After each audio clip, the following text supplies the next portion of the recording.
Hello and welcome to another daily encouragement. And we are looking at the last part of Psalm 46. Psalm 46 has this kind of a refrain, a chorus, if you will, that goes through the psalm. You can see it in verse 7 and verse 11. The Lord Almighty is with us. The God of Jacob is our fortress. Again in verse 11, the Lord Almighty is with us. The God of Jacob is our fortress. It's a very significant line. When the psalmist puts in a refrain like this, he means to drum it into our heads. He means for us to remember this one line above all else. The Lord of hosts is what he's talking about. Although it's translated Almighty, in Hebrew, this is not El Shaddai. This is the Lord of hosts, the God who governs or who leads the general of the hosts of heaven. The Lord of hosts is with us. And the God of Jacob is our fortress. This God who made the promise to Abraham and then renewed it with Isaac and Jacob continues to be faithful to the descendants of Jacob, continues to be faithful to the people of Israel, no matter how many times they have rebelled against him, no matter how many times they have forgotten him, no matter how many times they have forgotten their own promises to him. God does not forget his covenant.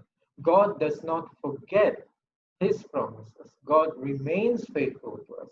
And it is that faithfulness which is our fortress. It is that faithfulness which is our refuge. And so the psalmist declares that the Lord of hosts is with us. This is very significant. And just to explain, I'm going to take you back a little further into the Old Testament to 2 Kings. And you have the story of the king of Aram trying to attack the king of Israel. And as Aram is trying to attack the Jews, every time the king of Aram makes a plan, somehow Elisha knows about it and he goes and tells the king so that he escapes the trap. So the Aramites are very, very angry. They're very upset. And the king of Aram is asking, who is the traitor in my midst? And his generals are telling him, there's no one here who is a traitor, but the prophet Elisha is the one who has been telling all about your plans. So guess what they do? They found out that Elisha and his servant Gehazi are in a city called Dothan, and the entire army of Aram goes out and camps all around Dothan with the one objective of capturing the prophet Elisha. So one morning, Gehazi wakes up and he goes up to the roof of his house where he's staying, and he looks up and he sees the entire army of Aram arrayed all around him. What would you do? I always thought I'd probably scream and faint on the spot. Gehazi does one better. He screams, he runs down and he screams again. And he tells Elisha, he probably woke him up and he said, Master, we are lost. Have you ever said that? Have you ever felt that? When everything seems stacked against you, when there does not seem to be any way out at all.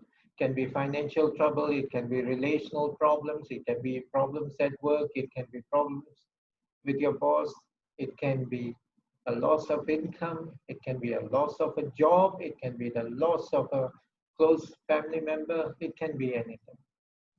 When the situation seems to be overwhelming, way beyond our ability to deal with it, we just want to sit down, sigh, and say, I am lost. I can't do anything.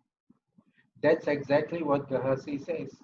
Elisha brings him up back again to the roof, and as he looks at all the people of the soldiers of Aram around that city, he tells Gehazi, don't worry or do not fear, for those who are with us are greater than these. And then he prays this very strange prayer. He says, Lord, open his eyes that he may see. I don't know about you. If it were me, I would say, Lord, come down, strike this enemy dead. Or Lord, send your angels and wallop all of them. Or Lord, open up the earth and swallow them. But Elisha does not pray for deliverance because he knows that God has already sent his army. God is faithful, and Elisha knows that. So instead, he prays that Gehazi's eyes may be opened, that he can see what Elisha already knows. And when Gehazi's eyes are opened, the servant of Elisha sees that the hilltops behind the army of Aram is filled with the army of the hosts of heaven. There are chariots of fire and angels and other great and awesome forces of heaven arrayed on every hilltop all around them, far greater than the very measly, puny army of Aram. My friends, that's the situation with us. The God of hosts is with us. And sometimes when we see what is happening around us, when we come into contact with whatever may threaten to topple us, remember that the Lord of the hosts of heaven is with us. That's why Elisha did not say, Lord, come down, because he knew that the Lord was already down. His army was already there. God is faithful even when we are not faithful. When we are scrambling, when we have forgotten all about him, and then disaster strikes and we start scrambling for him, he is already there. That is our fortress, the faithfulness of God. That is our fortress. And whatever may come against you today, whatever overwhelming situation you may encounter tomorrow, I pray that this word will bring you encouragement. Don't give up, for the Lord of hosts is with you. God bless.